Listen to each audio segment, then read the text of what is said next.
సువార్త, దయ చూపి దేవుని వార్త, కృప చూపి క్రీస్తు సువార్త, దయ చూపి దేవుని వార్త, రక్షించే రారాజు వార్త, క్షమించే పరిశుద్ధ వార్త, రక్షించే రారాజు వార్త, క్షమించే పరిశుద్ధ వార్త, కృపావార్త, కృపావార్త, కృపావార్త.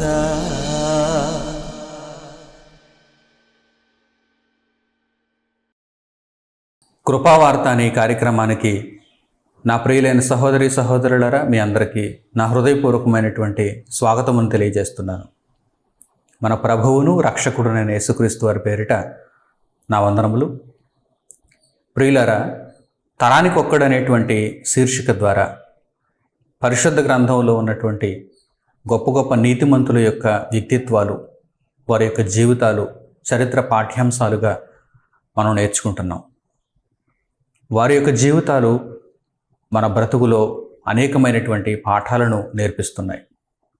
దేవుని కొరకు వారి తరమంతటిలో వారు నీతిని ఎలా కాపాడుకున్నారు, దేవుని చిత్తాన్ని ఎలా నెరవేర్చగలిగారు, మరణం వరకు నమ్మకస్తులుగా ఎలా బ్రతకగలిగారు అనేటువంటి విషయాలను అనేక మంది నీతిమంతుల జీవితాలలోనికి వెళ్ళి మనం నేర్చుకుంటున్నాం. ఆ క్రమంలో మరొక అద్భుతమైనటువంటి వ్యక్తిత్వాన్ని గురించి ఈ పాఠంలో మనం అధ్యయనం చేద్దాం. ప్రవక్తలందరిలో కూడా ప్రాముఖ్యుడు, గొప్ప పేరును సంపాదించుకున్నవాడు, అగ్రగణ్యుడు, తాను ప్రార్థన చేస్తే పరమందున్న తండ్రి తప్పక వింటాడు అనేటువంటి గొప్ప సాక్ష్యమును పొందినవాడు, రాజులను సైతం అభిషేకించినవాడు, భూమి మీద తన బ్రతుకంతటిలో తన తరము వారందరికీ దేవుని జ్ఞానమును పరిచయం చేసేటువంటి ఒక గొప్ప రాయబారిగా, దైవజ్ఞానిగా కనిపిస్తున్నటువంటి ఒక గొప్ప వ్యక్తి సమూయేలు గారు. ప్రవక్త అయినటువంటి సమూయేలును గూర్చి ఈరోజు మనం ఈ పాఠంలో అధ్యయనం చేద్దాం. హన్నా, ఎల్కానా. ఎల్కానా యొక్క భార్య హన్నా. ఎల్కానాకు ఇద్దరు భార్యలు. ఒక భార్య పేరు పెనిన్నా, మరో భార్య పేరు హన్నా. పెనిన్నాకు సంతానం ఉన్నారు, హన్నాకు చాలా కాలం వరకు సంతానం లేరు.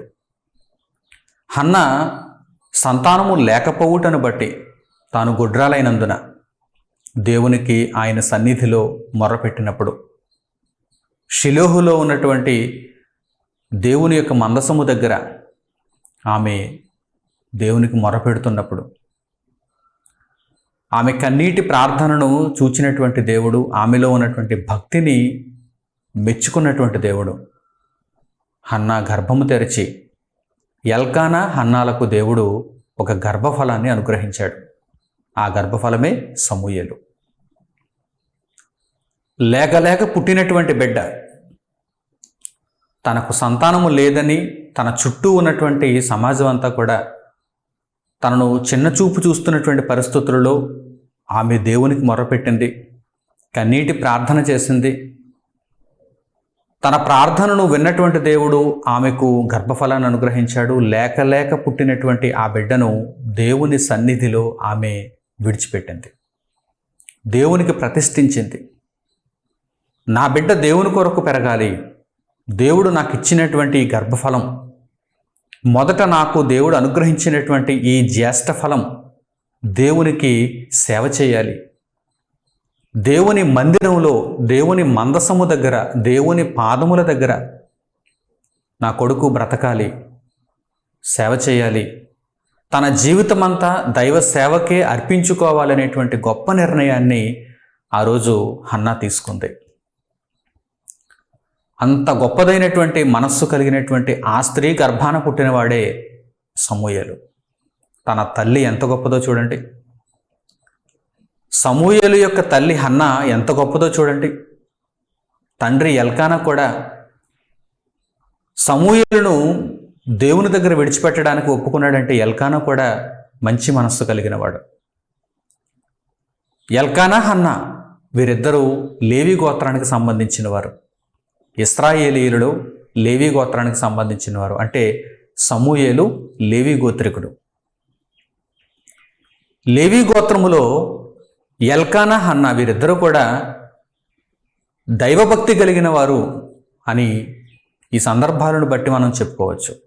సమూయేలు మొదటి గ్రంథం 1వ అధ్యాయం నుంచి మీరు చూడగలిగితే ఆ అధ్యాయం ఈ సందర్భాలతోనే ప్రారంభమవుతుంది. తర్వాత మీరు తప్పకుండా ఆ సందర్భాలను చదవాలి.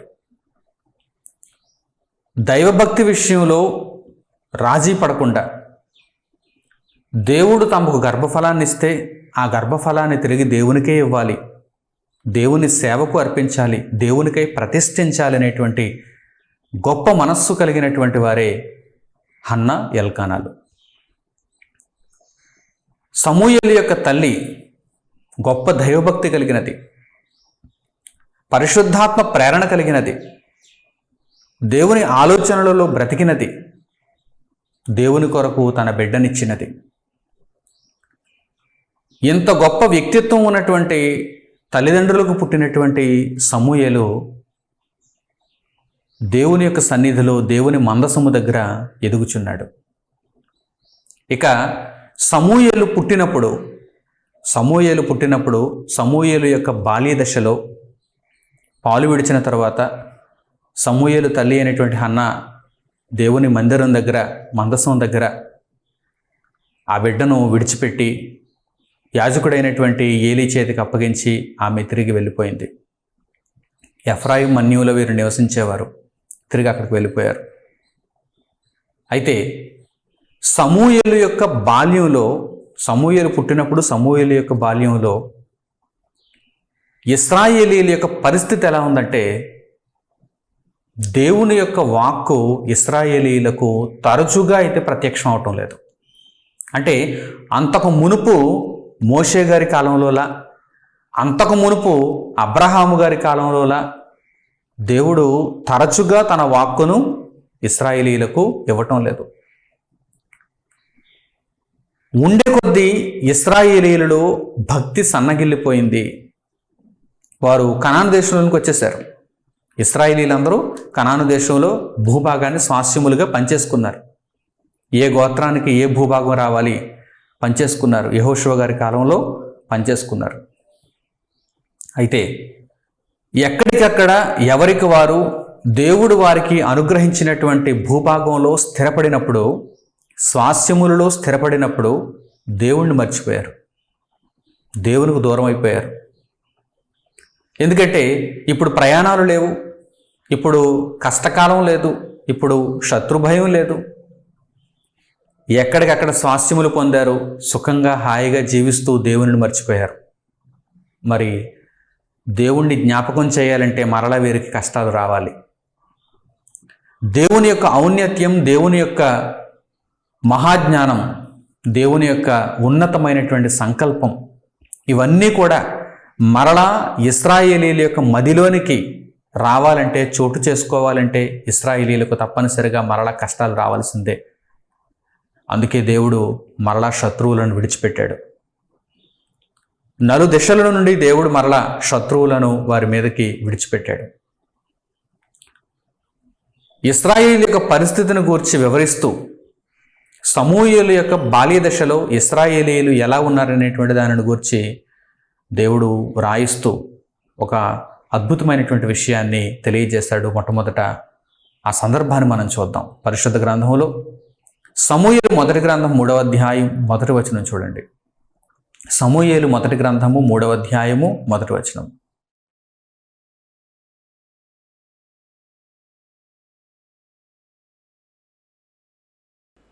బాలుడైన సమూయేలు ఏలీ ఎదుట యెహోవాకు పరిచర్య చేయుచుండెను. ఆ దినములలో యెహోవా వాక్కు ప్రత్యక్షమగుట అరుదు, ప్రత్యక్షము తరచుగా తటస్థించుటలేదు. సమూయేలు యొక్క బాల్య దశలో ఇశ్రాయేలీయుల యొక్క పరిస్థితి ఎలా ఉందంటే, దేవుని యొక్క దర్శనం తరచుగా తటస్థించుటలేదు. యెహోవా వాక్కు తరచుగా ప్రత్యక్షం అవటం లేదు. చాలా అరుదుగా. ఎందుకంటే దేవునితో ఇశ్రాయేలీలు సంబంధాన్ని కోల్పోయారు, సన్నిహిత సంబంధాన్ని కోల్పోయారు. ప్రియులారా, ఈ మాటలను మనం నేర్చుకుంటున్నప్పుడు మన జీవితాలలో కూడా దేవుడు మనకు అన్నీ అనుగ్రహించినప్పుడు, మనం సుస్థిరంగా ఉన్నప్పుడు, మనం క్షేమంగా ఉన్నప్పుడు, లోకమందు మన బ్రతుకు సజావుగా వెళ్ళిపోతున్నప్పుడు దేవునికి మునుపు చూపిన భక్తిని మనం ప్రస్తుత కాలంలో చూపగలుగుతున్నామా లేదా అనేది ఒక్కసారి మనం ప్రశ్నించుకోవాలి. ఇశ్రాయేలీయులు అరణ్య మార్గంలో ఉన్నప్పుడు, ఇశ్రాయేలీయులు కాలినడకన వెళుతున్నప్పుడు, ఇశ్రాయేలీయులు చుట్టూ శత్రు భయంతో ఉన్నప్పుడు పరలోకమందున్న దేవుని ఎడల ఎంత గొప్ప విధేయతను వారు చూపించారు. దేవుని యొక్క దర్శనం కూడా, దేవుని యొక్క వాక్కు కూడా ఆ కాలంలో వారికి ఎంత ఉన్నతంగా ప్రత్యక్షమయ్యేది.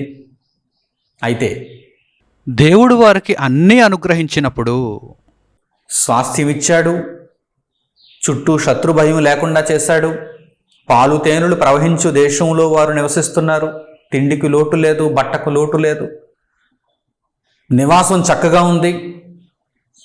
ఇలాంటి పరిస్థితులలో వారి దగ్గర ఉన్నటువంటి ధర్మశాస్త్రమును బట్టి దేవుని గూర్చి, వారి చుట్టూ ఉన్నటువంటి సర్వప్రపంచానికి దేవుని గూర్చి తెలియజేయవలసినటువంటి ఇశ్రాయేలీయులు దేవుని మార్గము నుండి అనతి కాలంలోనే తొలగిపోయారు. యాజకులు సైతము సామాన్య ప్రజలు మొదలుకొని యాజకులంతటి వరకు దేవుని యొక్క మార్గములను విడిచిపెట్టినట్టుగా పరిశుద్ధ గ్రంథంలో మనకు కనిపిస్తుంది. సమూయేలు యొక్క బాల్యదశలో ఈ పరిస్థితే స్పష్టంగా కనిపిస్తుంది. యాజకుడైన ఏలీకి కూడా దేవుడు దర్శనాన్ని ఇవ్వటానికి ఆయన సుముఖత చూపించటం లేదు, యాజకుడైనటువంటి ఏలీకి సైతం. ఎందుకంటే ఎవరిలోనైనా సరే దేవుడు భక్తినే చూస్తాడు, నీతినే చూస్తాడు. వారికి ఉన్నటువంటి హోదాను దేవుడు చూడడు. హోదాను బట్టి ఒకరిని ప్రేమించే దేవుడు కాదు ఆయన. పరమందున్న తండ్రి మనస్సును చూస్తాడు, హృదయాన్ని చూస్తాడు. పూర్ణముగా ఎవరు నన్ను వెంబడిస్తున్నారు అనే దానిని చూస్తాడు. బాలుడైన సమూయేలు పూర్ణముగా ఆయనను వెంబడిస్తున్నాడు. బాలుడైన సమూయేలు తల్లిదండ్రులు ఎంతో భక్తి కలిగిన వారు కుమారుణ్ణి దైవ సన్నిధిలో విడిచిపెట్టేశారు. యాజకుడైన ఏలీ తన బిడ్డలు దుష్ప్రవర్తనులుగా బ్రతుకుతున్నా కానీ వారిని చూచి చూడనట్టుగా వదిలేస్తున్నాడు. ఇద్దరికి తేడాను గమనిస్తున్నారా? సమూయేలు యొక్క తల్లిదండ్రులకు ఏలీకి తేడాను గమనిస్తున్నారా? సమూయేలు తల్లిదండ్రులు తమ బిడ్డను దేవుని సన్నిధిలో విడిచిపెట్టి వెళ్ళిపోయారు. దేవుని కొరకు అర్పించి దేవునికి ప్రతిష్ఠ చేసి వెళ్ళిపోయారు. అయితే ఏలీ తన బిడ్డలు పాపం చేస్తున్నా కానీ, దుష్ప్రవర్తనతో వారు బ్రతుకుతున్నా కానీ వారిని అడ్డగించడం లేదు, చూచి చూడనట్టుగా వదిలేస్తున్నాడు. ఎందుకంటే బిడ్డలు కదా, తన బిడ్డలు కదా. నేను యాజకుడిని కనుక నన్ను బట్టి దేవుడు వీరిని క్షమించేస్తాడులే. పిల్లలన్న తర్వాత తప్పు చేయకుండా ఉంటారా? నా పిల్లలు తప్పు చేస్తారులే, నాకున్న హోదాను బట్టి వారిని రక్షించుకుందాంలే అని తప్పుడు అభిప్రాయంలో ఉన్నాడు ఏలీ. అందుకే ఏలీకి కూడా దేవుని వాక్కు ప్రత్యక్షం కాలేదు. ఏలీ దగ్గర సేవ చేస్తున్నటువంటి బాలుడైనటువంటి సమూయేలుకు ఆ కాలంలో మరలా దేవుని వాక్కు ప్రత్యక్షమైంది. ఆశ్చర్యపోయాడు ఏలీ. వృద్ధాప్య దశలో ఉండి ఇంతవరకు నేను దేవునికి సేవ చేశాను కదా, ముసలివాడని అయిపోయాను కదా, నా యొక్క వయస్సును బట్టైనా సరే దేవుడు నాకు దర్శనం ఇవ్వాలి కానీ ఆ బాలుడైనటువంటి సమూయేలుకు దర్శనం ఇచ్చాడంటే, అంటే దేవుడు నువ్వు వృద్ధుడువా, నువ్వు బాలుడువా, నీవు ఎంతో గొప్పదైనటువంటి అధికారాన్ని కలిగిన వాడవా, నీవు ఏ అధికారము లేనివాడవా, ఇలాంటివేవి చూడడు. మనస్సు చూస్తాడు ఆయన, హృదయాన్ని చూస్తాడు ఆయన, మీ ఆలోచనలను చూస్తాడు ఆయన. మీ భక్తిని చూస్తాడు ఆయన, మీ నీతిని చూస్తాడు ఆయన. కనుక ఎప్పటికప్పుడు ఎల్లప్పుడూ దేవుని సన్నిధిలో వినమ్రత కలిగిన జీవితాలు మనకు ఉండాలి. ఈ పాఠం అదే మనకు నేర్పిస్తుంది. దేవుని సేవ చేయాలనే పట్టుదలతో దేవుని కొరకు సమస్తము అర్పించుకొని దేవుని కొరకు నిలబడితే దేవుడు మనలను నిలబెడతాడు. దేవుని కొరకు మనం ఒక అడుగు ముందుకు వేస్తే దేవుడు మనలను నడిపిస్తాడు. దేవుని కొరకు ఒక గొప్ప నిర్ణయాన్ని మనం తీసుకుంటే ఆ నిర్ణయాన్ని దేవుడు అమలు చేస్తాడు. ప్రియులారా, బాలుడైనటువంటి సమూయేలు అప్పటికే యాజకుడుగా ఉన్న ఏలీని కాదని, ఏలీని ప్రక్కన పెట్టి బాలుడైనటువంటి సమూయేలుకు దేవుడు అనుగ్రహించేటువంటి వాక్కును, ఆయన దర్శనమును మీరు ఆలోచన చేయగలిగితే ఎంతో చక్కని పాఠం మనకు అర్థమవుతుంది. సమూయేలు తరానికి ఒక్కడుగా ఎదుగుతున్నాడని మనకు అర్థమవుతుంది. మరో చక్కని సందర్భాన్ని మనం చూద్దాం. సమూయేలు మొదటి గ్రంథము 3వ అధ్యాయము 19వ వచనం నుంచి.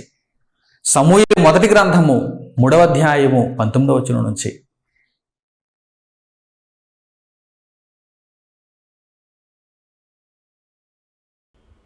సమూయేలు పెద్దవాడు కాగా యెహోవా అతనికి తోడైయున్నందున అతని మాటలలో ఏదియూ తప్పిపోలేదు. కాబట్టి సమూయేలు యెహోవాకు ప్రవక్తగా స్థిరపడినని దాను మొదలుకొని బెయేర్షెబా వరకు ఇశ్రాయేలీయులందరూ తెలిసికొనిరి. మరియు షిలోహులో యెహోవా మరలా దర్శనమిచ్చుచుండెను. షిలోహులో యెహోవా తన వాక్కు చేత సమూయేలునకు ప్రత్యక్షమగుచూ వచ్చెను. సమూయేలు మాట ఇశ్రాయేలీయులందరిలో వెల్లడియాయెను. సమూయేలు తన ప్రవర్తన చేత పరిస్థితిని ఎలా మార్చేశాడో చూడండి. యెహోవా వాక్కు ప్రత్యక్షమగుట అరుదు 3వ అధ్యాయం ప్రారంభంలో మనం చూచాం. 3వ అధ్యాయం చివరికి వచ్చేసరికి బాలుడైన సమూయేలు దేవుని యొక్క నీతిలో, దేవుని భక్తిలో ఎదుగుతున్నాడు. సమూయేలు ఇశ్రాయేలీయులలో ఒక ప్రవక్తగా స్థిరపడుతున్నాడు. దేవునికి భయభక్తులు చూపిస్తున్నాడు గనక దేవుని యొద్ద నుండి వాక్కు ఆయన దగ్గరకు వస్తోంది. ఆయన వలన దేవుని మాటలను ఇశ్రాయేలీలందరూ విని మరలా తమ యొక్క జీవితాలను, తమ యొక్క నడవడికను సరిదిద్దుకుంటున్నారు. ఇప్పుడు దేవుని వాక్కు మరలా సమూయేలు ద్వారా ఇశ్రాయేలీలకు అందుతుంది.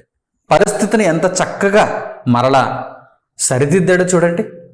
తరానికి ఒక్కడిగా బ్రతికేటువంటి ప్రతి మనిషి కూడా పరిస్థితులను చక్కబరుస్తాడు, పరిస్థితులను చెడగొట్టడు. దుష్టులు, దుర్మార్గతతో కూడిన వారు పరిస్థితులను చెడగొడతారు. అంటే చక్కగా దేవుని వాక్యం వినేటువంటి పరిస్థితిని, చక్కగా దేవుని వాక్యాన్ని అందరూ నేర్చుకునేటువంటి పరిస్థితిని దుష్టుడైన వాడు ఏం చేస్తాడు? చెడగొడతాడు. తన యొక్క బలహీనమైనటువంటి నిర్ణయాల చేత, లోక సంబంధమైనటువంటి ఆశలకు వాడు మరులు కొల్పబడుట చేత వాడు దేవుని యొక్క తిన్నని మార్గములను చెడగొడుతుంటాడు. అయితే తరానికొక్కడుగా పుట్టినవాడు, తరానికొక్కడుగా బ్రతుకుతున్నవాడు ఏం చేస్తాడు? చెడగొట్టబడిన మార్గములను మరలా తిన్నగా చేస్తాడు. ఇశ్రాయేలీయుల యొక్క మార్గము చెడగొట్టబడింది. యాజకులు సైతం చెడిపోయారు. అందుకు ఉదాహరణే ఏలీ అనేటువంటి యాజకుడు. తన బిడ్డలనే సరిగ్గా సరైన మార్గంలో పెట్టలేని పరిస్థితుల్లో ఉన్నాడు ఏలీ. ఇక ఇశ్రాయేలీయులను సరైన మార్గంలో ఎలా పెడతాడు? తన బిడ్డలే పాపం చేస్తున్నప్పుడు చూచి చూడనట్టుగా ఉన్నాడు. ఇక ఇశ్రాయేలీయులను గురించి ఏం పట్టించుకుంటాడు? ఇశ్రాయేలీయులను గురించి ఏం మాట్లాడతాడు? ఏదో దేవుడు నాకు అప్పగించినటువంటి ఈ పని, యాజకత్వపు పని, ఈ పనిని రోజు చేసుకుంటూ వెళ్ళిపోదాం, విశ్రాంతి దినాలను పాటిస్తూ ముందుకు వెళ్ళిపోదాం, పండుగలను ఆచరిస్తూ ముందుకు వెళ్ళిపోదాం. అర్పణలు తీసుకొస్తున్నారు, అడపాదడప అర్పణలు తీసుకొస్తున్నారు ఇశ్రాయేలీయులు. ఆ అర్పణలో ఏదో కాస్త మిగులుతుంది, నా బ్రతుకుని ఇలా కొనసాగించుకుందాం అనుకుంటున్నాడే తప్ప అసలు యాజకుని యొక్క పనేంటి, కర్తవ్యం ఏంటి, దీనిని గుర్తించాడా? ఏలీ ఈ విషయాన్ని గుర్తించాడా? నేను యాజకుడుగా నియమింపబడటానికి, దేవుని చేత నిర్ణయింపబడటానికి కారణం ఏంటి? ఏలీ ఈ విషయాన్ని ఆలోచనలో ఉంచుకున్నాడా? ఈరోజు సోకాల్డ్ ఎందరో ఉన్నారు చూడండి ప్రపంచవ్యాప్తంగా. ఏమనుకుంటున్నారు అందరూ? దేవునికి సేవ చేయటానికి నిర్ణయించుకున్నవారు, దేవుని చేత ఏర్పాటు చేయబడిన వారు, దేవుని పనిలో ఉన్నవారు ఏమనుకుంటున్నారు అసలు? నేను ఈ పనిలో ఎందుకున్నానంటే ప్రతిరోజు దేవుని వాక్యాన్ని నలుగురికి చేరవేసేటువంటి కార్యక్రమాలలో నేను ఉండాలి. దేవుని వాక్యం చల్లారిపోకూడదు, ఆరిపోకూడదు. దేవుని వాక్యం నిరంతరం రగులుతూ ఉండాలి. దేవుని వాక్యం నిరంతరం అనేక మందిని వెలిగిస్తూ ఉండాలి. దేవుని మార్గంలో అనేక మందిని నడిపించు నిమిత్తం నేను ఈ స్థానంలో నిలబడ్డానని దేవుని కొరకు నిర్ణయించుకున్నటువంటి ప్రతి ఒక్కరూ కూడా ఆ విధమైన జీవితాల్లో ఉండాలి కదా. కానీ లేదండి, ఏలీ వంటి జీవితాలు ఈరోజు ఎందరిలోనూ ఉన్నాయండి. ఏలీ వంటి జీవితాలు, యాజకుడైన ఏలీ వంటి జీవితాలు ఈరోజు ఎందరిలోనూ ఉన్నాయి. ఏదో దేవుడు నాకు ఒక సంఘాన్ని ఇచ్చాడు, ఆ సంఘము ద్వారా ఆదాయం వస్తుంది, నా పని ఎంతవరకు అంటే ఆదివారం ఒక 2 గంటలు ఒక ప్రసంగాన్ని చేయడం అంతవరకే. ఆదివారం ఒక సంఘాన్ని నేను సమకూర్చి వారిని నేను సంఘ కార్యక్రమాలలో, ఆరాధనా కార్యక్రమాలలో వారిని ఉంచి నడిపించడం అంతవరకే అనుకుంటున్నారు తప్ప, ఏదో అప్పుడప్పుడు కొన్ని సభలు, కొన్ని కార్యక్రమాలు నిర్వహించడం అనుకుంటున్నారే తప్ప, ప్రతిరోజు నేను దేవుని కొరకు ఎలా బ్రతకగలను, ప్రతిరోజు దేవుని కొరకు కొందరిని ఎలా బ్రతికించగలను, ప్రతిరోజు నా తరము వారికి నేను ఎలా సేవ చేయగలిగినటువంటి భావన ఈరోజు సేవకులలో కనిపిస్తుందా? సేవకులలో కనిపిస్తుందా? అధ్యక్షుల్లో కనిపిస్తుందా? పరిచర్య చేసేవారిలో కనిపిస్తుందా? ఆలోచించుకోవాలి, స్వవిమర్శ చేసుకోవాలి. అలా ఉంటే, ఒకవేళ లోక సంబంధమైనటువంటి అలాంటి ఆలోచనలోనే ఉండిపోతే దేవుని నుండి సంబంధం కోల్పోయినట్టే. యాజకుడైన ఏలీ పేరుకు మాత్రమే యాజకుడు, కానీ యెహోవా వాక్కు ప్రత్యక్షమగుటలేదు. మరి బాలుడైన సమూయేలును దేవుడు కనుగొన్నాడు. ఇంత నీతి, ఇంత భక్తి దేవునికి సరిపోతుంది కనుక సమూయేలును దేవుడు ఏర్పాటు చేసుకున్నాడు. ఇక నీవు నా ప్రవక్తవు, ఇశ్రాయేలీయులకు నువ్వు ప్రవక్తవు, నా తరపున నీవు ప్రవక్తవు, యాజకుడవు, దీర్ఘదర్శివి. ఇశ్రాయేలీయులలో సమూయేలుకు ఉన్నటువంటి ఒక మంచి పేరేంటంటే దీర్ఘదర్శి. అంటే ఏ విషయాన్నైనా సరే చాలా సున్నితంగా ఆలోచిస్తాడు, చక్కని సమాధానాన్ని దేవుని యొక్క సన్నిధి నుండి తెలియజేస్తాడు. అంత గొప్ప వ్యక్తిత్వం కలిగిన వాడండి, అంత గొప్ప సాక్ష్యం కలిగిన వాడండి. ఇశ్రాయేలీయులు అందరిలో కూడా సమూయేలు పేరు వినిపించగానే అతడు దీర్ఘదర్శి. అంటే అతని దగ్గరకు ఏ సమస్యను తీసుకువెళ్ళినా కానీ అతడు చక్కని పరిష్కారాన్ని తెలియజేస్తాడనేటువంటి గొప్ప పేరుంది ఆయనకి. ప్రవక్తగా స్థిరపడ్డాడు ఆయన. ఒక గొప్ప యాజకుడండి, దేవునికి ఒక గొప్ప యాజకుడు.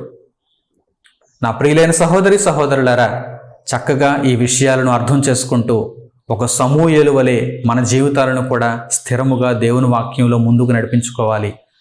దేవునికి మనం చూపిన నీతి, మనం చూపిన భక్తి దేవుని దగ్గర నుండి మరల మనకు చక్కని ప్రతిఫలాన్ని ఇస్తుంది. మన చుట్టూ ఉన్నటువంటి తరమునకు మనం సేవ చేసేటువంటి భాగ్యాన్ని కల్పిస్తుంది. కనుక ఎల్లప్పుడూ కూడా దేవుని సన్నిధిలో ఇటువంటి ప్రవర్తన కలిగి ఉండటానికి మీరు అందరూ కూడా ప్రయత్నం చేయాలి. సమూయేలు తన తరము వారిలో ఎంత గొప్ప పేరును సంపాదించుకున్నాడంటే, సమూయేలు అంటే ఆ చుట్టూ ఉన్నటువంటి ఇశ్రాయేలీయులందరికీ ఎంత భయం అంటే, ఒకనాడు సమూయేలు దావీదును రాజుగా అభిషేకించు నిమిత్తం ఆ ప్రాంతానికి వెళుతున్నాడు, బేత్లెహేము ప్రాంతానికి వెళుతున్నాడు. ఆ ప్రాంతంలోనికి ఆయన అడుగు పెట్టగానే ఆ ఊరి పెద్దలందరూ కూడా భయపడిపోతున్నారు. ప్రవక్త సమూయేలు మా గ్రామానికి వస్తున్నాడా, మా ఊరికి వస్తున్నాడా? ఆ ఊరి పెద్దలందరూ కూడా భయపడి ఆశ్చర్యపోతూ సమూయేలును అడుగుతున్నారు. ఏమనంటే, సమూయేలు గారు ప్రవక్త, దీర్ఘదర్శి, యాజకుడా, మీరు సమాధానముగా మా యొక్క ఊరిలోనికి వచ్చుచున్నారా, లేక శిక్షార్థమై మా ఊరిలోనికి వచ్చుచున్నారా? అంటే మా ఊరిని ప్రేమించి మా ఊరిలో ఏదో ఒక మంచిని చేయబో నిమిత్తం ఊరిలో అడుగుపెట్టారా, లేకపోతే మా ఊరిలో ఏదో పాపం ఉందని ఆ పాపమును బట్టి ఈ ఊరిని శిక్షించటానికి ఈ ఊరిలో అడుగుపెట్టారా అని వారు అడుగుతున్నారు. అంటే సమూయేలు దేనికైనా సరే సమర్థుడు.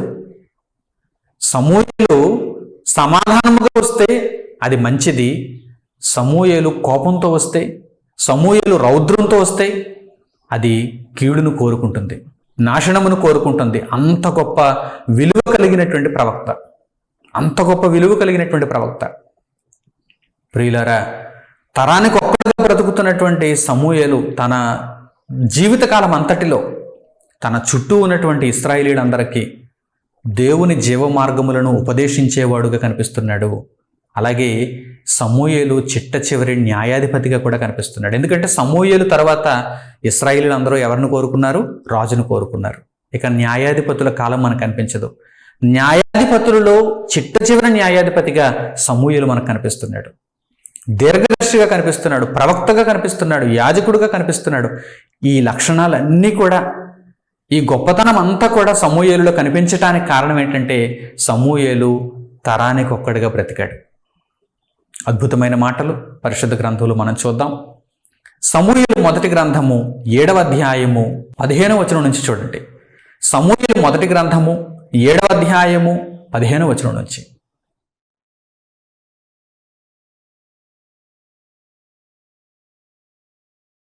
సమూయేలు తాను బ్రతికిన దినములన్నీయు ఇశ్రాయేలీయులకు న్యాయాధిపతిగా ఉండెను. ఏటేటా అతడు బేతేలునకును గిల్గాలునకును మిస్పాకును తిరుగుచూ ఆ స్థలములయందు ఇశ్రాయేలీయులకు న్యాయము తీర్చుచూ వచ్చెను. మరియు అతని ఇల్లు రామాలో నుండినందున అచ్చటికి తిరిగి వచ్చి అచ్చట కూడాను న్యాయము తీర్చుచుండెను. మరియు అతడు అక్కడ యెహోవాకు ఒక బలిపీఠము కట్టెను. సమూయేలు తన జీవితకాలం అంతా కూడా ఇశ్రాయేలీయులకు న్యాయము తీర్చుచూ వచ్చెను. న్యాయాధిపతిగా చివరి వరకు బ్రతికాడు. బేతేలుకు, గిల్గాలుకు, మిస్పాకు తిరిగి న్యాయము తీర్చుచూ వచ్చాను. ఇశ్రాయేలీయులకు న్యాయము తీర్చుచూ వచ్చాను. అలాగే అతడు నివసిస్తున్నటువంటి ప్రాంతం రామాలో ఉండినందున అక్కడ కూడా అతడు న్యాయము తీర్చుచూ వచ్చాను. ప్రియులారా, సమూయేలు తన జీవితకాలం అంతా కూడా న్యాయాధిపతిగా ఇశ్రాయేలీయులకు సేవను చేశాడు, దేవుని చిత్తాన్ని నెరవేర్చాడు. ఇక సమూయేలు కుమారుల విషయానికి వస్తే, మరి సమూయేలు గర్భాన పుట్టిన వారు కూడా అంతటి వరకు బ్రతికారంటే వారు అంత నీతిని సంపాదించుకోలేకపోయారు. యోవేలు, అబీయా వీరిద్దరూ సమూయేలు కుమారులు. అయితే సమూయేలు యొక్క ప్రవర్తనను వారు అనుసరించలేకపోయారు. వారిని కూడా సమూయేలు న్యాయాధిపతులుగా నియమించినా కానీ వారు న్యాయాన్ని తిప్పేశారు, లంచగొండులు అయిపోయారు. కనుక దేవుని యొక్క మంచి న్యాయాధిపతుల్లో, న్యాయముగా అనుసరించిన న్యాయాధిపతుల్లో చిట్ట చివరి వాడుగా ఇక సమూయేలుని పేర్కొనవచ్చు. అలాగని ఏలీ వలె సమూయేలు తన బిడ్డలను చూచి చూడనట్టుగా వదలలేదు. దేవుని వాక్యాన్ని తన బిడ్డలకు నేర్పించాడు, న్యాయాధిపతులుగా ఉండమని వారికి సూచించాడు. అయినా కానీ వారు సమూయేలు మాటను వినలేదు. అయితే సమూయేలు మాత్రం దేవుని యొక్క మార్గమును విడిచిపెట్టకుండా దేవుని కొరకు బ్రతుకుతూ ఇశ్రాయేలీయులందరినీ దేవుని న్యాయంలో నడిపించడానికి తన జీవితాన్ని అంకితం చేసుకున్నాడు. అలాగే ఇశ్రాయేలీయులు రాజును కోరుకున్నప్పుడు ఎంతో దుఃఖించాడు. దేవుడు మీకు రాజు కదా, నేను ఒక ప్రవక్తగా ఉన్నాను, దేవుడు మీకు న్యాయాధిపతులను అనుగ్రహిస్తున్నాడు, రాజు అనేటువంటి ఆ యొక్క స్థానానికి దేవుడే సరిపోయినవాడు కదా, అయినా మీరు రాజును కోరుకుంటున్నారేంటి అని చాలా బాధపడ్డాడు. అయినా వారు కోరుకున్న దానిని బట్టి దేవుని యొక్క సముఖమందు విచారణ చేసి దేవుడు కూడా ఇక ఇశ్రాయేలీయులని రాచరికానికి, భూమి మీద ఉన్న మనుషులు చేసే రాచరికానికి విడిచిపెట్టేసినప్పుడు వారికి రాజులను కూడా అభిషేకించాడు. మొదటి రాజు అయినటువంటి సౌలు, తరువాత సౌలును దేవుడు విసర్జించినప్పుడు దావీదును సమూయేలే అభిషేకించాడు, వారిని ప్రతిష్ఠించాడు. ప్రియులారా, దేవుడు తనకిచ్చినటువంటి ప్రతి కార్యమును చక్కగా నెరవేర్చాడు. తన జీవితాన్ని సంపూర్ణముగా దేవునికి సమర్పించుకున్నాడు. తన బ్రతుకు కాలం అంతా కూడా ఇశ్రాయేలీయులకు ఆయా ప్రాంతాలు తిరుగుచు, న్యాయము తీర్చుచు, న్యాయాధిపతిగా దేవునికి గొప్ప సేవకునిగా బ్రతికాడు. ఇక చివరిగా ఒక అద్భుతమైనటువంటి మాట మనం చూద్దాం. సమూయేలు ప్రార్థన చేస్తే ఎలా ఉంటుందో తెలుసా? తప్పకుండా దేవుడు వింటాడు, తప్పకుండా దేవుని దగ్గర నుండి సమాధానం వస్తుంది. అంటే దేవుని దగ్గర నుండి సమాధానాన్ని రాబట్టగలిగినటువంటి గొప్ప ప్రార్థన చేయగలిగినటువంటి యోధుడు సమూయేలు. సమూయేలు ప్రార్థన చేస్తే ఎలా ఉంటుందో తెలుసా? ఈరోజు చాలామంది ప్రార్థనా వీరులు అని పిలిపింపబడుతున్నారు. ప్రార్థనా గోపురాలలో ప్రార్థన చేయటానికి వారు అక్కడ మోకాలు వేస్తున్నారు. కానీ నిజంగా సమూయేలుకున్నటువంటి అర్హత ఈరోజు ప్రార్థనా వీరులుగా పిలువబడుతున్న వారిలో ఉందా? అసలు దేని నిమిత్తం ప్రార్థన చేయాలి, ఏ విధంగా ప్రార్థన చేయాలి, ఎంత నీతితో భక్తితో ప్రార్థన చేయాలి, ఎంత పరిశుద్ధతతో ఎంత సమర్పణతో ప్రార్థన చేయాలి, ఈ విషయాలు నేడు ప్రార్థనా వీరులుగా పిలువబడుతున్న వారికి తెలుసా? పరిశుద్ధ లేఖనములలో ఒక చక్కని మాటను మీరు చూస్తే, సమూయేలు జీవితాన్ని మరలా మీరు అధ్యయనం చేయాలనిపిస్తుంది. అసలు సమూయేలులో అంతటి అర్హత ఎలా వచ్చిందో మీరు తెలుసుకోవాలనిపిస్తుంది. కీర్తనల గ్రంథము 99వ అధ్యాయము 6వ వచనం చూడండి. కీర్తనల గ్రంథము 99వ అధ్యాయము 6వ వచనం.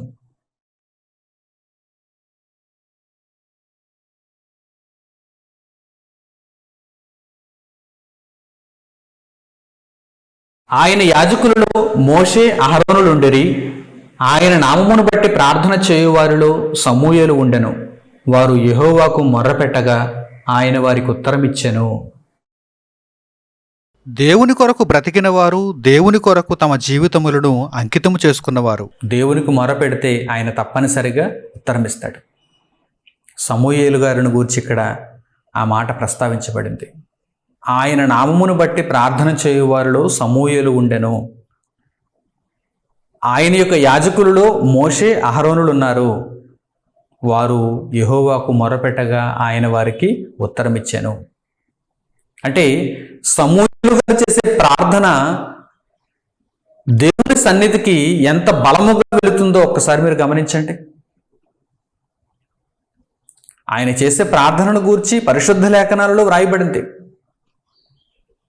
ఆయన ప్రార్థన చేస్తే, సమూయేలు గారు తరానికి ఒక్కడుగా బ్రతికినటువంటి ఆయన, ఇశ్రాయేలీయులకు న్యాయాధిపతిగా ఉన్నటువంటి ఆయన, దీర్ఘదర్శిగా ఉన్నటువంటి ఆయన ప్రార్థన చేస్తే దేవుని సన్నిధి నుండి తప్పకుండా సమాధానం వస్తుంది. అందుకే ఒకానొక సందర్భంలో సమూయేలు గారు మృతి నొందిన తర్వాత ఒకానొక సందర్భంలో ఇశ్రాయేలీయులకు అప్పటికి ఇంకా రాజుగా ఉన్నటువంటి సౌలు తనకున్నటువంటి సమస్యలకు సమాధానాన్ని పొందటానికి, శత్రువుల భయం నుండి అతడు విముక్తిని పొందే నిమిత్తం సమాధానం పొందటానికి భూమి మీదక ఎవరి వలన కాదు, ప్రవక్త అయినటువంటి సమూయేలు వలనే అవుతుంది. మరి ప్రవక్త అయిన సమూయేలు అప్పటికే మరణించాడు, మృతి నొందాడు.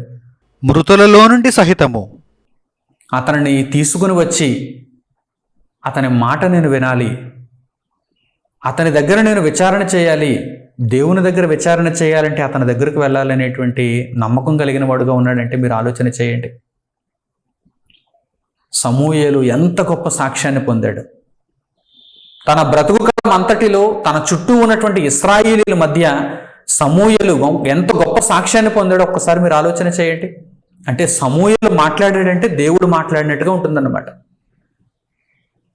దేవుని ఆత్మ పొందినవాడు, దేవుని కొరకు తన బ్రతుకును పూర్తిగా అంకితం చేసుకున్నవాడు, ప్రజలకు దేవుణ్ణి దగ్గర చేసినవాడు, ప్రజలకు దేవుణ్ణి దగ్గర చేసినవాడు. అసలు దేవుని వాక్కు ప్రత్యక్ష మగుట అరుదుగా మారిపోయినటువంటి ఆ సందర్భంలో మరలా దేవుని వాక్కు ఇశ్రాయేలీయులకు మరింత దగ్గర చేసినటువంటి ఒక ప్రవక్త సమూయేలు.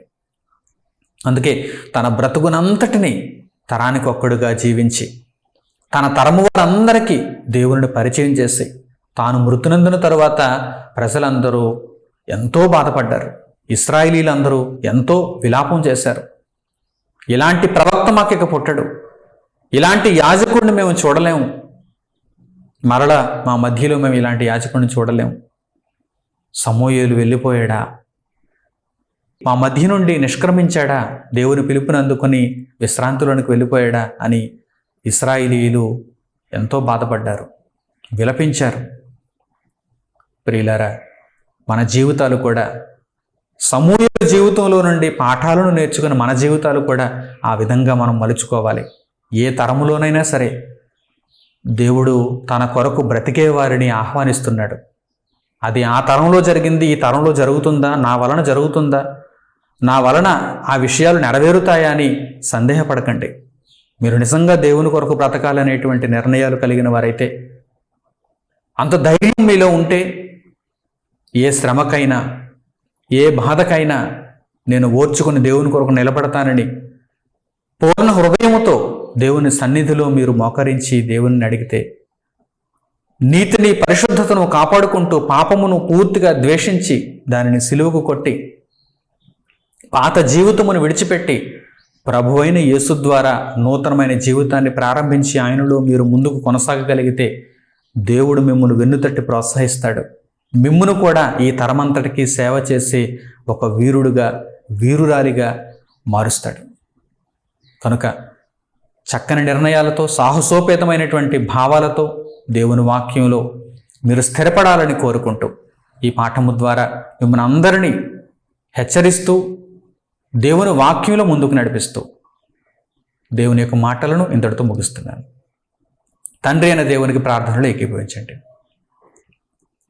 మహాపరిశుద్ధుడును మహాఘనుడునైన మా కన్న తండ్రి, మీరు అనుగ్రహించినటువంటి ఇంత గొప్ప శ్రేష్టమైన జీవవాక్యము కొరకు మా హృదయపూర్వకమైన కృతజ్ఞతాస్తుతులు మీకు చెల్లిస్తున్నాము. మా ముందటి చరిత్రలో పితరుల కాలములో తరానికి ఒక్కడుగా బ్రతికినటువంటి ఎందరో నీతిమంతుల జీవితాలను గూర్చి ఆలోచించుటకు మీరు కృపనిచ్చారు. మీరు సహాయం చేస్తున్నారు నాయన. ఆ క్రమంలో సమూయేలు గారిని గూర్చి ఈరోజు మేము ధ్యానం చేశాం. ఆయన జీవితం నుండి నాయన మేము నేర్చుకున్నటువంటి పాఠాలు, దైవ వాక్యంలో మీరు పొందుపరిచినటువంటి అంశములు మా హృదయంలో స్థిరపరచబడి మీరు కోరుకున్న జీవితాలను మేము కలిగి ఉండు నిమిత్తము ఒక చక్కని ప్రేరణగా ఈ పాఠము మమ్మను మీ మార్గంలో ముందుకు నడిపించగలుగుటకు సహాయం చేయండి.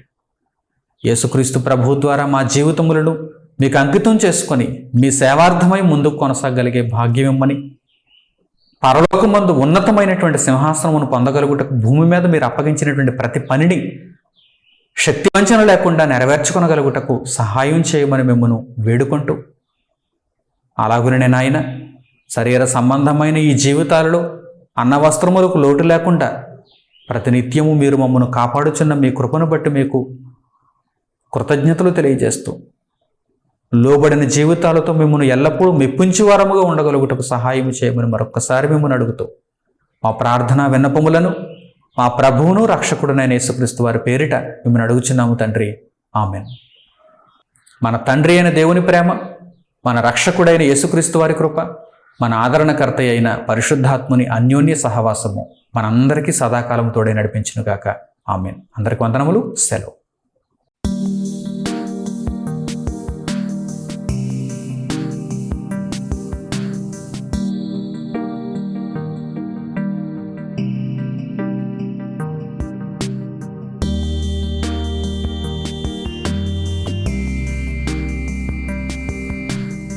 సహోదరులు మణికుమార్ గారు ప్రసంగించిన ఎన్నో ఆత్మ సంబంధమైన సంగతులను ఉచితంగా వీక్షించుటకు మా యూట్యూబ్ ఛానల్స్ను తప్పక దర్శించండి. మా సమాచారమును ఎప్పటికప్పుడు తెలుసుకొని ఆత్మీయ అభివృద్ధిని అందవలనంటే మా యూట్యూబ్ ఛానల్స్ను సబ్స్క్రైబ్ చేసుకోండి. సత్వర నోటిఫికేషన్ల కొరకు సబ్స్క్రైబ్ బటన్ ప్రక్కన ఉన్న బెల్ సింబల్ను క్లిక్ చేయండి. మరిన్ని వివరాలకు మీరు సంప్రదించవలసిన మా ఫోన్ నంబర్స్ 8978414178 మరియు 8333927666. ధన్యవాదములు.